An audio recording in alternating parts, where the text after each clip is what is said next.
Ito yung pinaka-paborito kong seasoning sa buong mundo. Damihan natin. Let's go. Oh, ang ganda ng view dito. Hindi ako makaget over. Oh my God. And the attempt ko na i-paint si Rhino. Kung galawin yung lamp ko, wala akong makita. Don't, no. Stop. Look at your face. Rotisserie yung pinaka number 1 na priority ko. Di bali nang wala yung iba. And yung carpet na yung huling piece para makumpleto yung living room. Sobrang ang clear ng skies today and oh my God, mukhang maganda yung sunset ngayon. Mainit dito sa loob ng room kasi hindi makapasok yung hangin na 5 degrees Celsius. So sa labas around 5 degrees Celsius. I think lalabas ako, pupunta ako ng grocery, bibili ng rotisserie. Ngayon na medyo maliwanag pa, maya-maya mawawala na rin yung araw. Sunset na rin yan I think mango chipotle na spice yung ipapatong ko dun sa mushroom and broccoli. Masarap siya and hindi ganun kataas yung sodium nun. So sobrang okay yun, which is good kasi medyo nagbabawas ako ng timbang. Ngayon, last year parang nasa 66 kilograms lang ako last year and piniprevent ko na pumalo ako ng 70 kilograms. Today, 72 kilograms ako. So, oh my. Ang perfect ng weather. And I don't know, siguro dahil nagkakalabas ko pa lang and ang komportable pa ng temperature for now. Pero dadaan ako dun sa tulay na medyo malakas yung hangin. So I think I'll find out kung magsisisi ako na hindi ako nag-winter jacket. Ang ganda ng building na to. And hindi ko sure kung kita ba sa video, pero yung gitna niya parang community area. So sabi ni Ran, may pool daw dyan, may restaurant. And napakaganda ng viewing deck. Kita yung buong Falls Creek. Nag-check kami dyan ng for rent din nung naghahanap pa lang kami. Pero napakamahal and maliit lang yung space. Wala nang araw. Pero kita nyo, ang ganda ng Falls Creek and malalaki rin yung mga yate na nakaparada dyan. Parang mga siguro 3 bedrooms na mga yate, which is super nice. Sobrang nag-chop yung lips ko sa lamig. Kailangan ko bumili ng bagong chopstick. Oh, ang ganda ng view dito. Hindi ako makaget over. Oh my God. Rotisserie yung pinaka number 1 na priority ko. Di bali nang wala yung iba. Kailangan ko ng basket. Okay, let's go. Check. $14. Smoky Canadian Maple. Let's go.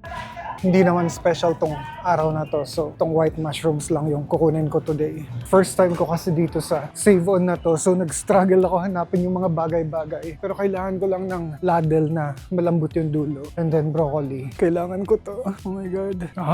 Spatula pala yung tawag dito. Ladle ako ng ladle. Ito yung kailangan ko. Wala sa plano tong Cheetos, pero nakuha ko na yung broccoli. Okay na ako, let's go. Actually, it's turning out to be a very pretty night. Maraming taong nasa labas. Nandito sa tulay na mamasyal. And ang ganda ng view dito sa bridge. Naubos ko na yung Cheetos, hindi na siya nakarating sa bahay. Pero ang importante yung rotisserie buo siya. Ang ganda tingnan ng Science World. Maliit nga lang siya sa camera. Gusto kong tipirin ng konti yung mga gulay para tumagal sila ng at least mga 3 araw. 2 days or 3 days. Actually, hindi naman talaga siya gulay. Mushroom lang naman at saka broccoli. And plano ko i-side lang sila dito sa rotisserie at saka dun sa couscous na lagi namin recently kinakain. Siguro mga 2 malaking tangkay lang. Nahiwa ko pa yung isang kabilang tangkay. 1, 2, maliit yung isa. Siguro isa pa. 3, 4. I think okay na to. I think sakto na yan. Balik ko na tong iba dun. Mamaya ko na sila hugasan. Tapos ito, I think mga 6 na piraso lang. 3, 4, 5, 6. I think perfect na yun. Hihiwa-hiwain ko pa rin naman siya. So, magmumukha siyang marami kapag nahiwa na siya. Okay, mukha naman silang marami. Kaya mukhang mapaparami ko naman tong. Mukhang mapapagmukha ko namang marami yung 6 na piraso. No, paandaran lang natin ng tubig saglit yung mushroom at saka broccoli. Actually, I think perfect din to with egg. Magpiprito rin ako ng 2 itlog, sunny side up. Oh my God, marunong pa ba ako magprito ng itlog? Perfection. Perfect lang yan. Okay. Pinasa mo muna yung direct. Wait. Nagre-record ako. Nasusunog na yung itlog. Okay. I think maganda yung pagkaka-prito ko ng itlog. Medyo toasted yung gilid. Oh my God, hindi ko sila Hindi ko sila mahango ng maayos. Okay, egg number 1. Egg number 2. Okay, let's go. And unahin natin tong mushrooms bago yung mga broccoli para hindi masyadong malasog-lasog yung broccoli. Siguro mga 5 minutes lang. Okay na to. Ilagay na natin yung broccoli. Pag medyo nag-brown-brown konti itong mushroom. Umusok? Oh, wait. Asan yung button? Oh, here. Okay, broccoli time. And kailangan ko rin pala ng seasoning. Ito yung pinaka-paborito kong seasoning sa buong mundo. Damihan natin. Let's go. Nag-struggle akong pagmukhaing maganda yung plating. Pero I think kaya naman. I think kaya to. Nagkadurog-durog kasi yung chicken dito. Pero maganda yung pagkaka-kulay green ng broccoli. And then yung yellow ng egg. Okay, I think okay naman siya. May couscous may couscous pa kasi to. So kailangan ko lang ng space para dun sa couscous. Okay. Ito yung mahirap. Itong couscous yung mahirap na ilagay dito. Dahil makalat sila. Pero I think kaya naman. I think na parami rin yung couscous. Anyways. Yeah. Sobrang napaka-convenient nitong spatula. Kaya niyang simutin talaga lahat ng mga pinakamaliit na crumbs nung couscous. See? Ang linis. Oh my God. Let's go. Okay, gusto ko munang tikman yung mushroom. Oh my God. And yung broccoli. Medyo na-overcook ko ng konti yung broccoli, pero I think wala namang kaso yan. Actually, hindi pa siya overcook. Good. Gusto kong kumota sa editing bukas, and so magliligpit ako ngayon ng mga pinagkainan at saka ng mga cut. Na-observe ko kasi na every time makatapos ako kumain, inaantok na ako and dumidiretso tulog na ako. And so lahat ng mga pinagkainan, lilinisin ko pa the next day, which is, I don't know, parang for me, pangit na umpisa ng araw. And so ngayon, lilinisin ko to lahat bago matulog. And itong mga buto, lahat ng mga biodegradable, kailangan siyang i-freeze sa freezer. At least itong mga plato at saka mga kutsara, diretso na sila sa dishwasher. Pero yung mga sandok at saka yung mga kutsilyo, bawal sila sa dishwasher, masisira daw sila. So, mano-manong hugas. Grabe ang talas nitong kutsilyo na to. Nakakabas siya kuskusin. Kamayin ko na nga lang. At least bukas, malinis na to pagkagising ko. 9:00 na, pero kailangan ko pumunta ng Port Moody ngayon dahil wala pala dun si Dustin and hindi pa kumakain buong maghapon si Rhino, yung pusa. So, kailangan ko siyang pakainin bago niya sirain yung mga gamit dun. Gusto ko yung mga ganitong moment na wala masyadong tao sa tren.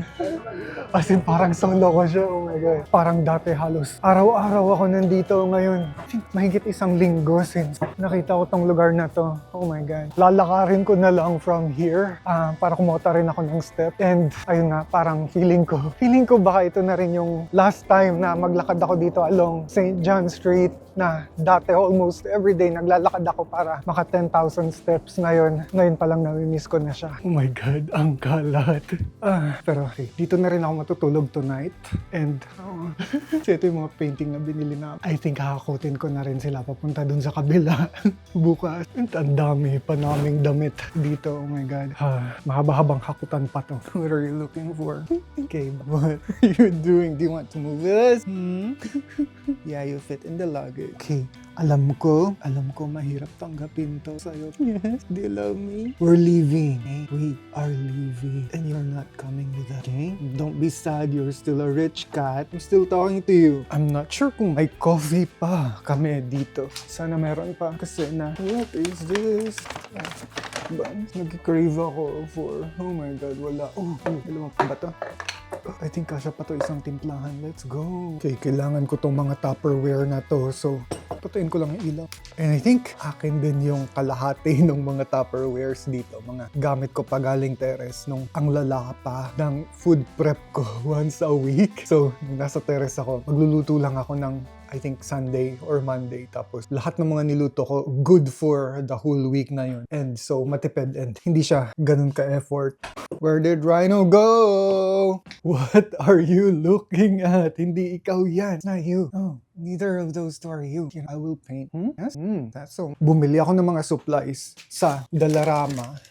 Mga pang-painting. And i-attempt ko na i-paint si Rhino as a gift, as a parting gift. Yes? Are you excited? Are you excited? Don't kiss me. You won't kiss me? Sorry, I didn't mean to reject you. I think na nakuha ko naman yung tamang cutout. So ito yung ini-aim ko. Ito yung cutout. Pero gusto ko itong pusa na to, nakaupo siya dito sa table, sa balcony, na ang backdrop ay forest. Pero gusto ko i-drawing muna yung forest. So itong cutout, ilalagay ko lang siya dito para later, alisin ko siya kapag i-drawing ko na si Rhino. So hindi ko talaga alam kung tama ba yung ginagawa ko. But may pina-follow naman akong YouTube tutorial. Nag-struggle akong i-paint yung table. I mean, kung paano siya i-paint. Pero nagawan ko na siya ng parang draft. Yung nagawa mo? The heck? And then, bahala na si Batman. Stable naman yung pagkakadikit ko dito sa cutout. Iwasan ko na lang lumusot-lusot yung ibang painting. I think okay na. Huwag mong galawin yung lamp ko. Wala akong makita. Don't! No! Stop! Look at your face. Do you know what I'm trying to do? Of course you don't. You're just a cat. Ang laki nitong color. Acrylic paint tubes. $4. Excuse me. $4 lang to. Silang lahat. Galing Dalara. And I don't think gagamitin ko lahat ng color. Good. Against the light pala ako. Kinuha mo lahat ng lighting. Yeah, so let's open this. I think for now, ang unahin kong color ay blue and dark green. Pang background. Pero actually, I think kailangan ko ng white para sa light blue. Para dun sa sky. No, don't! I'll kick you out of the room. What? Nope. No, this is mine. You wanna go out? Do you want to go out? I'll kick you out of the room if you misbehave. Green. Forest green. Pero I think kailangan ko rin ng black. So, oh my God, tumitilamsik agad siya. And feeling ko kailangan ko siyang tipirin kasi although marami, iba't iba yung kulay, ang liit lang din ng serving per. Hindi ko siya pwedeng saya. Yung black. Oh my God, the heck? Hindi ko kailangan ng ganun karaming black. Green. Tipirin natin kasi parang feeling ko uulit ako dahil medyo matagal na huli akong nagganito. Fuck, yung blue lang. Actually, maganda rin yung isang buong set na nabili ko na paintbrush. Ayan. $5 lang siya. Plus, bumili pa ako ng ganito. Addition. Nice. Okay, I think perfect na color combination to para sa sky. And hindi rin naman ganun karami yung sky na cover nung frame. Okay, and huwag tayo mag-aim ng perfection. Wait, basahin ko. Hindi ako mag-aim ng... Si Rhino lang naman to. Feeling ko hindi naman siya Let's go, I'm nervous. Oh, ang ganda kagad ng... I think maganda kagad yung pagka-blue ng sky ko. Basahin pa natin yung tubig. Feeling ko ang lapot niya lang. And ito na yun. Todo na to. I think yun lang. Once makover ko lang lahat dito. Okay, alam ko, hindi siya maganda tingnan masyado, pero yun, trust the process. Trust the process lang tayo. I think okay lang mag-overlap sila. Trust the process. Okay, right. Perfection. Trust the process. Trust the process. Okay, medyo kinakabahan ako, pero push lang. Push lang. Hindi talaga maganda. Hindi talaga maganda kapag nag-uumpisa. In the end, naniniwala ako na magiging maganda to. And feeling ko, hindi pa itong forest yung pinakamahirap na part kasi may table pa. And feeling ko mag-struggle din ako sa paggawa ng table. Pero nag-commit ako. So, kailangan ko mag-decay. Hindi naman siya ganun kasam. Patutuyuin ko lang konti. Tapos itutuloy ko na. I-apply ko tong mas light na green na color. Oh my God. Okay, I think okay na ako dito sa background. Ayoko nang galawin siya. Okay. And alisin na natin tong scotch tape dito. Kasi oras na para gawin ngayon yung railing na kulay itim. Dahil masira. Actually, patuyuin ko pa kaya konti. Wet. Okay. I think itong railings na kulay itim lang yung pinakamadaling part dito sa gagawin ko na. At least ito straightforward lang. Kailangan ko lang ma-perfect yung paglalagay niya. Okay. Kasi mabilis ko lang natapos yung railing. Ngayon, oras na para dun table. And dito ako sa table, pinakakinakaba. Kasi parang feeling ko, napaka-precise ng coloring niya. Holy shit, dumikit yung buntot ng pusa. Whoa! Alright. Okay, nabubuo na natin siya. Wait. Kailangan ko lang isakto yung black beach forest. Na-mess up ko na yung table pero wala akong choice. Tuloy ang buhay. I think kaya pa naman tong gawa ng paraan ko lang ituloy-tuloy. Well, okay. Na-mess up ko nga talaga yung table. Pero affected na yun. I don't know kung magagawan ka pa ba ng para. Hello? Do you want treat? Do you want treats? No, you can't get in. No. Okay, let's go. Let's have some treats. But you're not allowed to go inside. Kasi nanggugulo ka. Let's go. Let's get you some treat. Yeah? What do you like? Which one do you like? Which one do you like? Oh, this one. Okay, I'll give you this one, okay? Just two, okay? Okay, come. There you go. Yes, eat. Ugh, baho puta. Feeling ko hindi ko na talaga magagawa ng paraan yung itong lampush para swabe. Yes, kasi sabi ko na swabe. Biglang na-mess up. Okay na yan. Hindi ko na i-overthink. Okay, I think hindi naman sobrang malayo. Sobrang malayo ba? Anyways, patutuyuin ko lang saglit. Tapos, pisahan ko na si Rai para maya-maya konti. Retouch na lang. And medyo gumagabi na rin kasi. Hindi ko sure kung dito ako mag-overnight ulit or uuwi na Seymour. Pero alisin na natin tong second cover. Let's go. Yes, si Rhino na lang yung kulang. Okay, go, babe. I think dapat naglagay din ako ng cover sa cover na nilagay ko kanina. I think huli na lang. This is becoming a cat. Oh my God. Actually, it's not bad. Mukha na siyang mga pusang nakatalikod. Na-stress ako sa mukha. Pinapatuyo ko lang tong heart niya sa gitna. Meron siyang parang heart sa gitna. Pero I don't know, hindi talaga ako masyadong happy sa table, pero hindi ko na talaga siya magawa ng paraan. Pero overall, yung mukha na lang, kinakabahan na ako, pero si Rhino, I mean, itong pusa, maganda siya tingnan. Madali lang i-drawing yung pusa. Nainis lang talaga ako dun sa table. And ito yung pinipilit kong gayahin, yung posing niya dito. I don't know, mukha siyang matangkad at saka slender dito sa picture, and I think napagmukha ko siyang obese lalo dito sa drawing ko. Hindi ko alam kung may kukorek ko pa ba to. Oh my God. I think naisalba ko naman yung, and I think unti-unti na siyang nagiging kamukha ni Rhino. O ginagaslight ko. I don't know. Okay, patuyuin lang muna natin saglit. So, ito yung reference na mukha na gusto ko sa kanya. So, iba yung, oh my God. Ano ba? So, ito yung posing. Pero ayoko kasi nung mukha niya dyan. Gusto ko yung mukha niya dito. So, ito yung ilalagay ko dito. And kuha naman, di ba? I think nakuha naman. Oh my God. Oh my God. I think na-mess up ko pa yung mata. Pwede ko bang ulitin, pero I don't know. Iwanan ko na muna siya dito at least. Iba niya tong iba pang mga pusa. Babalikan ko to. Ayusin ko yung mata niya kasi napapangitan talaga ako. Ready na daw pick upin yung rug na pina-edit namin. So, kasya na siya ngayon dito sa sofa. And I think mas maliit na siya ngayon. So, hindi ko na kailangan magdala ng luggage. And, tingnan nyo naman yung sikat ng araw today. Super nice. Pero mag-brunch muna kami bago kami. Ako lang pala yung pupunta at saka mag-pick up ng rug. Pipick upin niya yung air purifier kasi napaka-alikabok dito. I-attempt ulit namin brunch dun sa Waffle House na pinuntahan namin last time na pagtawid lang dito sa kung saan kami nakatira. Pero lagi kasing punuan dun. So ngayon, I think maganda yung chance namin na makakain ngayon dun. Sana walang pila. Okay, nakita ko na. Maraming lumabas ngayon dito sa Nero Cafe. Hopefully makakuha kami ng seat. Nakapila ba sila? Actually, marami ring tao ngayon sa loob. Pero tingnan nyo naman to, ang sarap. Oh my God. Okay, 2 malalaking batch yung lumabas. And pangalawa kami sa pila dito. So, I don't think maghintay kami ng ganun katagal. Unless mabagal sila maglinis ng lamesa. Okay, thank you. Yes, next na kami. And I think sabi nila patio lang. Making the table ready, so it'll be just 5. Okay, thank you so much. Just 5 minutes. Let's go. So, baked brie, yung kunin daw ni Ran. I think French waffle yung akin. Yeah. Okay. Thank you. So, which one is it? Is it here? No, I don't think so. The patio. Or maybe here. I'm okay. Sitting here. Oh, okay. Thank you. Hindi naman niya sinabi kung saan yung table. Pero, okay. Oh, this is actually nice.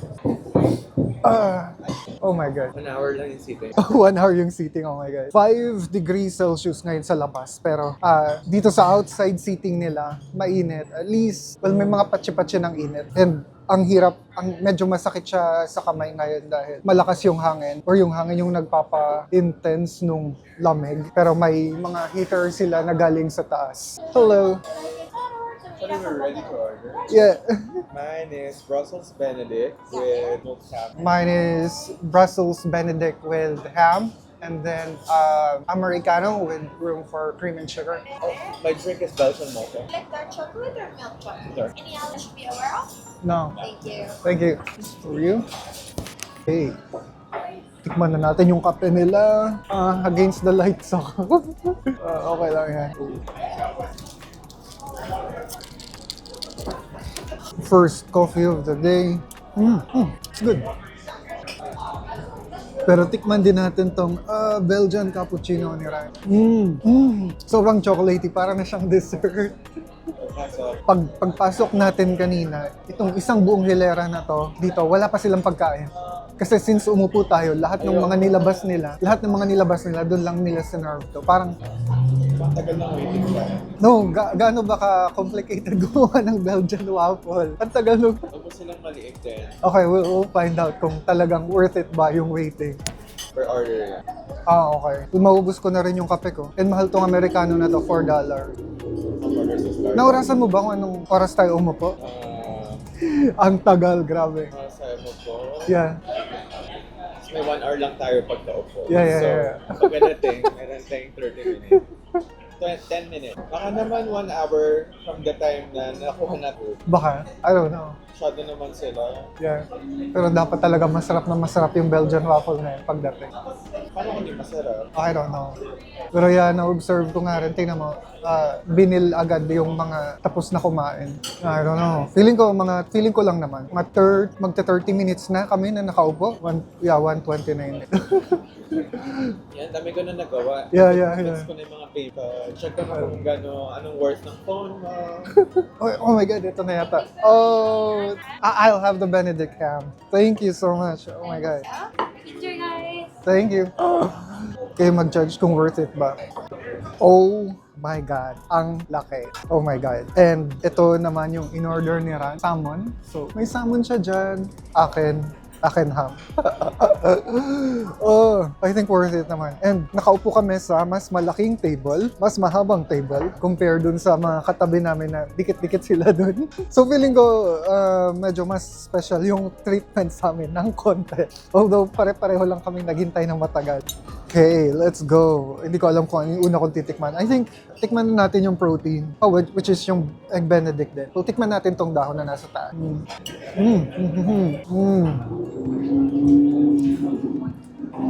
Tikman natin yung eggs benedict nila. Na sana hindi ko malaglag kasi oh my God, ang tagal ko naghintay for this. Pero ganyan yung itsura. Ang sarap. Medyo mas solid nga lang siya sa ibang eggs benedict na natikman ko. Pero it's good. Tikman natin ngayon yung ham. Tinan nyo yung ham. Sarap din. And ang fresh nung vegetables nila.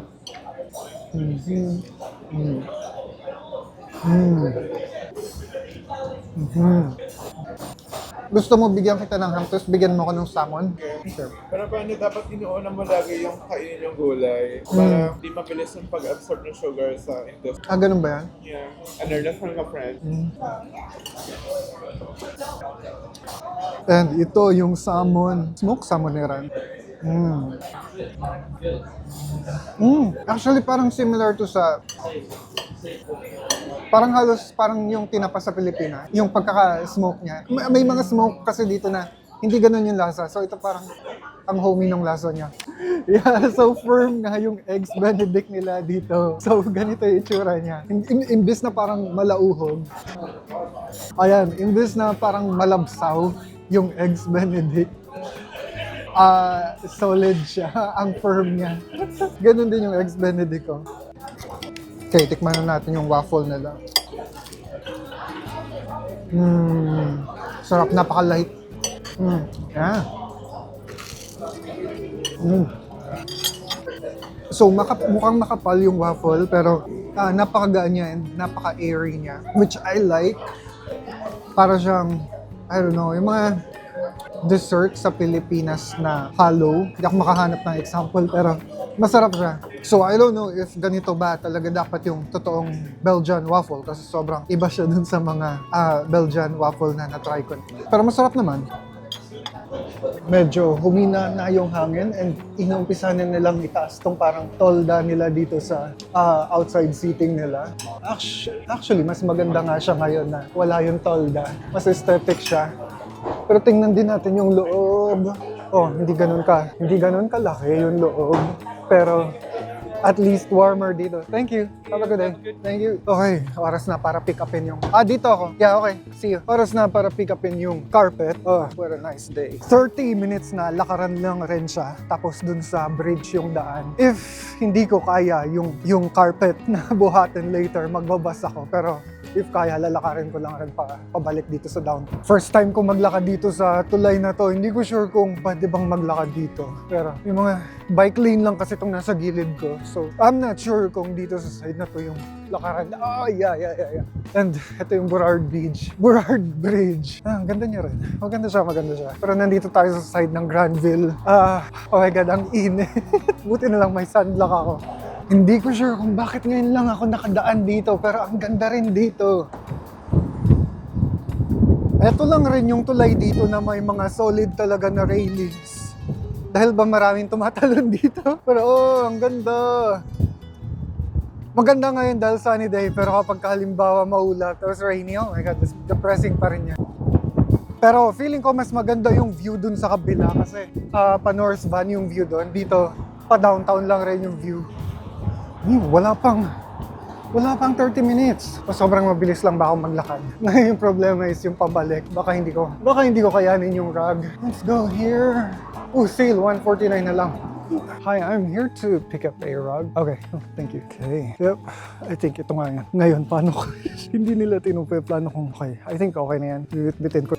Pinatupi ko na lang yung carpet para hindi ako masyadong agaw eksena habang binubuhat to dahil mahaba-haba yung lakaran natin, 30 minutes. And ayoko buhatin yun ng gano'n. Ayoko makaagaw pansin. Hello. Tulungan niyo ako magbuhat. Okay. Ilalatag na namin to. Pero maglilinis lang muna kami saglit kasi may mga package na dumating. Yung kalahati ng upuan na pang-office dumating na. And dumating na rin yung nakuha na rin namin yung air purifier. And gumagana na siya. And sana mabawasan niyo yung mga alikabok dito. Sobrang alikabok dito. Hindi ko alam kung saan sila galing or kung bakit. Pero excited na ako ilatag yung carpet. Makukompleto na rin yung ini-aim namin na design nitong living room. And yung carpet na yung huling piece para makumpleto yung living room. And so ayan na, meron na kaming lamp, sofa bed, console TV, at saka coffee table. Okay? Okay na. Okay. Walisan muna natin para hindi matabunan yung mga alikabok. Oh my God. Gamit ko na naman tong walis na to. Namin yung pinagda. T-T-O-G-O. What? Hindi pa straight na. Okay. Oh well. Okay. Ajo. What? Remove ko na. 1, 2, 3. 1, 2, 3. Okay. Actually, hindi pa pala. Yun yung pinakahuling. Hindi pa pala yung carpet. Kailangan pa rin pala namin ma-mount itong monitor sa wall kasi ganito yung pinaka-final na aesthetic na gusto namin ma-achieve. Wall-mounted yung TV para mukha talaga siyang painting. H-O-T-K. So far, ito na yung na-achieve namin. Yung TV. Yung TV na lang yung kulang. Actually, mag-set ako ng painting sa TV para... Wait. Daily painting. Dito pala. Art. Okay. Spring art. Okay. Ito yung magandang spring art. Okay. Piliin natin to. I don't know. Yeah. Well, hindi pa siya kasing perfect nung ini-aim namin. Pero we'll get there. And yun na lang yung parang pinaka-missing piece ng buong aesthetic ng living room. Hindi dumating yung in-order namin online na dresser na ilalagay dapat namin dito sa IKEA. Pangalawang beses na yun, umorder kami online sa IKEA tapos hindi nila na-place yung order. Pero na-refund naman kami. And masyadong mataas tong area na to para... At saka hindi rin siya enough para i-accommodate lahat ng mga damit namin. So, kailangan namin ng dresser dito sa baba. Ngayon mukha pa siyang basura. And medyo mahaba pa yung araw. Ito yung mga, hindi siya natuyo totally sa dryer. So, sinampay ko lang saglit dyan. Mahaba pa yung araw. So, pupunta kami ngayon sa IKEA para bilhin yung dresser. Meron lang kaming 40 minutes kasi magsasara na siya ng around 7. So, didiretso na kami para bayaran yung furniture. And then, where are you going? What's going on? Bayaran yung furniture tapos ipapadeliver na lang namin. Hindi na namin bibit-bitin kasi feeling ko mag-struggle kami kapag binit-bit namin dahil sobrang traffic na naman sa downtown. Marami na namang events. And bibili rin ako ng isa pang set ng copper na fork and spoon para maging 8 na yung buong pieces. Yung isang buong pieces nila. Okay, kailangan ko ng bag. Okay, kutsara, check. Let's go next. Finally, dumami na yung mga kutsara namin. And bronze, or actually copper yata yung tawag nila dito. Yeah, copper silang lahat. Salang ko lang sila para gamit na sila next time. And may mga bago rin kaming baso. Oh no, hindi ko pala nakuha yung mga sticker. And I think yun na lang rin muna for today. Kita-kits next vlog. Bye!